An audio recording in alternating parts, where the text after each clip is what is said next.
Hə, yoldaşlar. Deməli, birinci elektrik sahəsi, bu sahədə hərəkət edən yük dəyişiyə aid testlərə baxaq. Deməli, birinci sual nə yazmısınız? Birinci suala nə yazmısınız? Yoxdur, cavab yoxdur. A yazmışım ama emin değilim. Deməli, suallar, mənfi yük elektrik sahəsinin intensivlik xətlərinin əksi istiqamətində sahəyə daxil olur. Mənfi yükə təsir edən qüvvə vektorunun istiqaməti, deməli, sürətin, daha doğrusu intensivlik xətlərinin əksinə olur. Sürətin deməyək, intensivlik xətlərinin əksinə olur. Düzdürmü? Buradan görürük ki, sürətlə qüvvə eyni istiqamətdədirsə, yeyinləşən hərəkətdir. Bəs burada təcil nəyə bərabərdir? F bölünsün M, o da bərabərdir QY bölünsün M-ə. Düzdürmü? Deməli, burada uşaqlar Q sabitdir, M sabitdir. Deməli, intensivlik isə seyrək hissədən sıx hissəyə keçəndə, yəni bu istiqamətdə gələndə intensivlik necə dəyişir? İntensivlik artır. Birinci sahə deyil də, düzdür? Artır. Deməli, intensivlik artırsa, təcil də artır. Sürətlə qüvvə eyni istiqamətdə olduğuna görə bu hərəkət yeyinləşəndir. Ancaq necə yeyinləşən? Artan təcili. Bəli, artan təcillə yeyinləşən olacaq. Doğru cavab A. İkinci sual. İkinci sualda nə yazmısınız? C. Birinci B elektrik yazmışım. sahəsində müsbət yükün bir nöqtəsindən iki nöqtəsinə yer dəyişməsi zamanı müsbət yükdür. Bir nöqtəsindən iki nöqtəsinə hərəkət edir. Yəni, intensivlik vektoru istiqamətində sahəyə daxil olub. Deməli, buna müsbət yükə təsir edən qüvvə də intensivlik vektoru istiqamətindədir. Nəticədə sürətlə qüvvə eyni istiqamətdədir. Bu zaman görülən iş necə olur? Müsbət olur. Digər tərəfdən də bilirik ki, görülən iş kinetik enerjinin dəyişməsinə, əks işarə ilə potensial enerjinin dəyişməsinə bərabərdir. Baxın, iş müsbətdirsə, onda kinetik enerjinin dəyişməsi müsbətdir. Deməli, kinetik enerji artır. Dəyişməsi müsbətsə artır. Doğrudurmu? Sahə müsbət iş görür, bu doğrudur. Mənfi iş görür, yanlışdır. İş görmür, yanlışdır. Sonra, Salam aleyküm, axşamınız xeyir. aleyküm salam. İş müsbətdir, uşaqlar. Potensial enerjinin dəyişməsi mənfidir. Deməli, potensial enerji azalır. Varmı elə bir variant? Baxırıq, potensial enerji artır, səhvdir. Potensial enerji azalır, doğrudur. Dəyişmir, yanlışdır. Deməli, doğru cavab neçə oldu burada? 1 ilə 5 oldu. C yazmışdınız? Aynen. Əla. Hayır. Üçüncü sual. A nöqtəsində Q1 yükünün yaratdığı intensivliyin modulu Y olarsa, hər iki yükün həmin nöqtədə yaratdıqları sahənin yekun intensivliyi modulunu hesablayın. Bilirik ki, gənclər, müsbət yükün intensivliyi verilmiş nöqtədə Salam benim. aleyküm salam yükdən nə edir? Uzaqlaşır. Düzdürmü? Müsbət yükün intensivliyi. Q1 yükü müsbətdir, intensivliyi yönəlir sağ tərəfə, buna Y1 yazacağım. Demək, Q2 yükü də müsbətdir, A nöqtəsində onun intensivliyi də yönələr sol tərəfə. Buna da Y2 deyəcəm. Deməli, əvvəlcə onu diqqət edək ki, Y1 ilə Y2 bir-birinin əksinə yönəlib. Nöqtəvi yükün intensivliyinin modulu KQ0 bölünsün vakuumda R kvadratı düsturu ilə tapılır. Yəni, yüklər eynidir burada, məsafədən tərs asılıdır. Deməli, burada R2 kiçikdir R1 olduğuna görə, onda Y2 böyükdür Y1-dən. Doğrudurmu? Birinci buna diqqət edirik. Sonra yekun intensivliyi soruşursa bizdən A nöqtəsində böyükdən kiçik çıxacaq da, yəni Y2-dən Y1-i çıxacaq. İndi gəlin əvvəlcə Y1, Y2-ni müqayisə eləyək, görək qiymətləri nə qədərdir. Y1 bərabərdir K vurulsun moduldadır, modul yazmıram. KQ bölünsün məsafə. Məsafə nə qədər? Aya qədər olan. Bəli, 9 R-in kvadratı və hətta şərtdə nədir? Q1 yükünün intensivliyi Y-yə bərabərdir. Yəni, bu nisbət Y-yə bərabərdir. Y2 isə bərabərdir KQ bölünsün R'in kvadratı. Uşaqlar, KQ böl 9 R'in kvadratı Y-dirsə, bəs KQ böl R kvadratı nəyə bərabər olar? 9Y. 9Y-yə. Bəli, məxrəc 9 dəfə azdırsa, nisbət 9 dəfə çoxdur. Yerinə yazıram. YA bərabərdir. Y2 9Y-yə bərabərdir. Y1 isə Y-yə. Fərq nəyə bərabər oldu? 8Y-yə bərabər oldu. Doğru cavab hansı olacaq burada? D variantı. Bu ilə bağlı sual olan var? Kimə nə aydın deyil burada uşaqlar? Gənclər. Müəllim, nöqtə tən ortada olsaydı nə olardı? Necə? Nöqtə tən ortada olsaydı. Tən ortada olsaydı, yüklər də bərabər olsaydı, yekun 0 olardı. Bax, məsələn, deyək, bura Q-dür, burada Q-dür. Q. Verilən məsafə tən ortadadır. Məsələn, bu birinci yükdür, ikinci yük. Birinci yükün A nöqtəsində intensivliyi sağ tərəfə yönəlib, ona Y deyərik. İkinci də Q yüküdür, onun da intensivliyi sola yönəlir, müsbət kütləyər, hər ikisi eynidir. Bu da Y olacaq. Yekun 0 olur. Qiymətlə bərabər istiqamət əks olduğuna görə. Buranı silirəm, sonra baxan qarışdırmasın. Aydın oldu? Sonra seçdik növbəti suala. Bir cins elektrik sahəsinə daxil olan müsbət yüklü zərrəcik necə hərəkət edir? Ümumiyyətlə, cismin, zərrəciyin, maddi nöqtənin necə hərəkət edildiyini bilmək üçün ona təsir edən qüvvənin sabit və ya dəyişən olduğunu, yəni necə dəyişdiyini bilmək lazımdır. Bir də sürətlə əmələ gətirdiyi bucağı bilmək lazımdır. Yəni istiqaməti bilmək lazımdır. Müsbət yükə təsir edən qüvvə intensivlik vektoru istiqamətində yönəlib və sürət də intensivlik vektoru istiqamətindədir. Onda bu hərəkət yeyinləşən hərəkətdir. V0 üstə gəlsin AT. A-nı necə tapırıq? Əvvəlki suallarda da göstərdik. F böl M, o da bərabərdir QY böl M. Q sabitdir, M sabitdir, Y də sabitdir. Çünki bir cins sahədir. Yəni Y konstant olduğundan təcil də sabitdir. Bu olacaq bərabər yeyinləşən hərəkət. Yoldaşlar, burada elektrik sahəsi intensivliyinin əvəzinə maqnit sahəsi induksiyası verilsəydi, yəni bir cins maqnit sahəsi olsaydı, bu proton, müsbət yüklü zərrəcik necə hərəkət edərdi? Kim deyə bilər? Paralel olmuş olmurdu onda. Y-nin əvəzinə B olsaydı, proton necə hərəkət edərdi? Düzxətti bərabər sürətli. Bəli, düzxətti bərabər sürətli. Çünki maqnit sahəsində hərəkət edən yüklü zərrəciyə Lorentz qüvvəsi təsir edir normalda. Əgər bucaq 0 və ya 180-dirsə, Lorentz qüvvəsi 0 olur. Qüvvə təsir etmirsə, bu zərrəcik düzxətti bərabər sürətli hərəkət edir. Doğrudur. Sonra 5-ci sual. Müəllim, Bəli. nə zaman artan təcillə yeyinləşən olur, nə zaman yeyinləşən olur? Bax, sahə bir cinsdirsə, məsafə əgər yüklü zərrəcik bir cins sahədə hərəkət edirsə, bərabər təcilli olacaq. Bayaq yuxarıda göstərdiyi xətlər bir-birindən aralanır və ya sıxlaşır. Görürsən birinci sualı. Bu dəyişən təcilli hərəkətdir, dəyişən təcilli. Xətlərin sıx olduğu yerə gedirsə, təcil artır. Söhbət elektrik sahəsindən gedir. Sıx yerdən seyrək yerə gedirsə, onda intensivlik azalır, təcil də azalır. Aydındır? Bəli, başa düşdüm. Bir Çox cins sağ ol. elektrik sahəsi isə bərabər təcilli olacaq. Ya bərabər yeyinləşən, ya da bərabər yavaşlayan.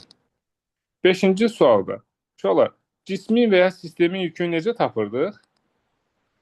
Ben Y'de düştüm. Bəli, plus minus Y'dir. Ay, sağ ol. Burada artıq elektronların sayını tapın deyir. N nəyə bərabər olacaq? Q bölü bölü Y. Y. Bölünsün Y-yə. Q mənfi 3,2 10 üstü mənfi 16 kulondur. Kim ne ilirse ama. Y də mənfi 1,6 10 üstü mənfi 19 kulondur. Neçə olacaq? 2000 olacaq. Yəni sayın vahidi yoxdur, ona görə yanına əlavə heç nə yazmırıq da. 6-cı sual. B nöqtəsinə mənfi Q yükü gətirdikdə A nöqtəsində elektrik sahəsinin yekun intensivliyinin modulu necə dəyişir? Modul və intensivliyini soruşur. Deməli, Biri müsbət küdür. A nöqtəsində yaratdığı intensivlik Y-yə bərabərdir və o da hansı tərəfə yönəlib? Sağ tərəfə. Düzdür? Biz belə eləyək də, əvvəlcə birinci halda nə var idi? A nöqtəsində intensivlik sağ tərəfə yönəlib və yekun intensivlik də nəyə bərabər olar? Y-yə bərabər olar. Doğrudurmu? İndi B nöqtəsinə, yəni eyni burada əsas şeylərdən biri nədir? Gərək məsafənin də ortada olub olmadığını bilək, amma şəklə görə ortada görünür. Demək B nöqtəsinə mənfi Q2 gətirsək, mənfi Q2. Bu B nöqtəsinə gətirilmiş mənfi yük A nöqtəsində intensivlik yaradacaq və özünə tərəf olacaq intensivlik. Doğrudurmu? Y. İndi əvvəl bir dənə intensivlik vektoru var idi. Y sağ tərəfə yönəlmişdi. İndi ikinci yük gətirdiyimizə görə artıq burada Y biri müsbət yükün yaratdığı, biri də mənfi yükün yaratdığı intensivlikdir. İntensivlik vektorları üst-üstə düşdüyünə görə yekun intensivlik nə olacaq? Toplanacaq burada. Deməli, əvvəl Y idisə, indi olacaq 2Y. Deməli, intensivliyin modulu necə dəyişdi? Artdı. Əvvəl Y idi, indi oldu 2Y. Bəs istiqamət necə dəyişdi? Dəyişmir. Dəyişmədi. Yenə də sağ tərəfə doğru oldu. Deməli, doğru cavab 1-3.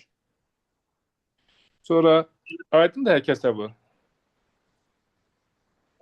Uşaqlar, bəs B nöqtəsində mənfi Q2 gətirsək, A nöqtəsində yekun potensial necə dəyişərdi? Yekun potensial. A nöqtəsində yekun potensial. Dəyişməz. Niyə dəyişmir? Əvvəl potensial fi idi. Dəyişir. Necə dəyişir? Artar, azalar. Azar. Azalar. Bəli, Bəli, əvvəl azalar. müsbət fi idi, sonra olacaq 0. Çünki biri müsbət yükün potensialı müsbət fi, mənfi yükün potensialı mənfidir. Toplanır, onda olacaq 0.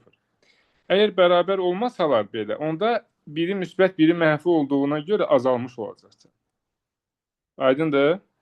Müəllim, Bəli. mənfi yükün intensivliyi sağ oldu. Bəs deməmişdikmi? Müsbət yükün intensivliyi özündən çıxır, uzaqlaşır. Mənfi yükün intensivliyi verilmiş nöqtədə yükə doğru yönəlir, yəni mənfiyə doğru yönəlir. Aydın oldu, İskəndər? Bəli, müəllim, aydındır. Dəqiq? Bəli. Aha.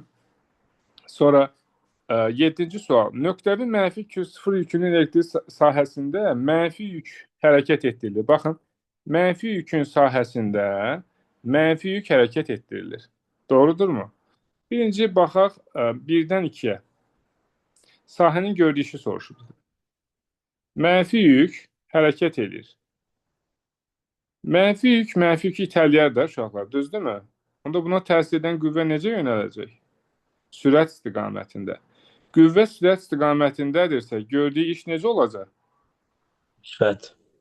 Müsbət olacaq. Deməli, 1-2 hissəsində görülən iş müsbətdir.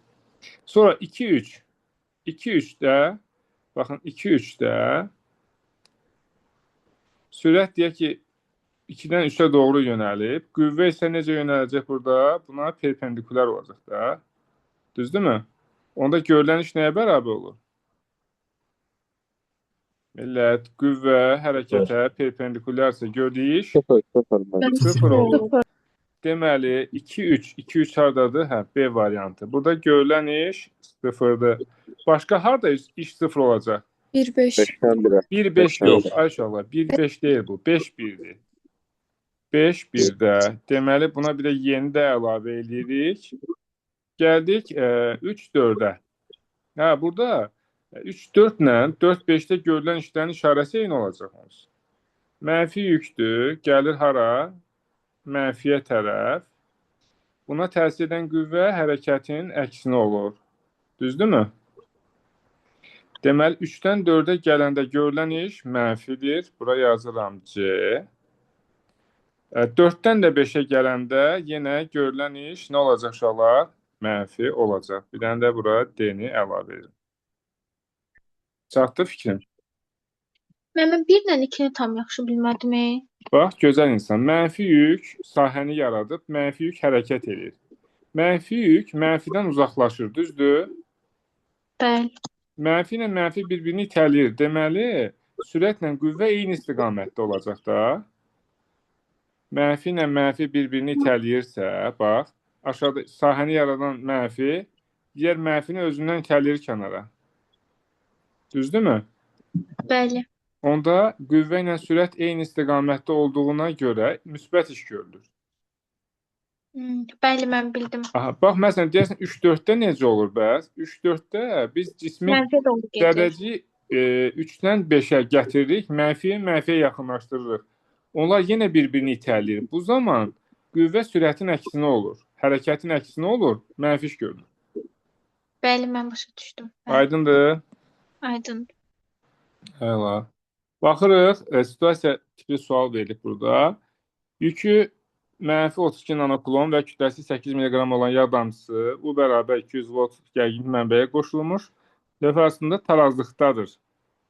Lövhələri yaxınlaşdırsaq, damcı hansı istiqamətdə hərəkət edir? Birinci baxaq, buna hansı qüvvələr təsir edir?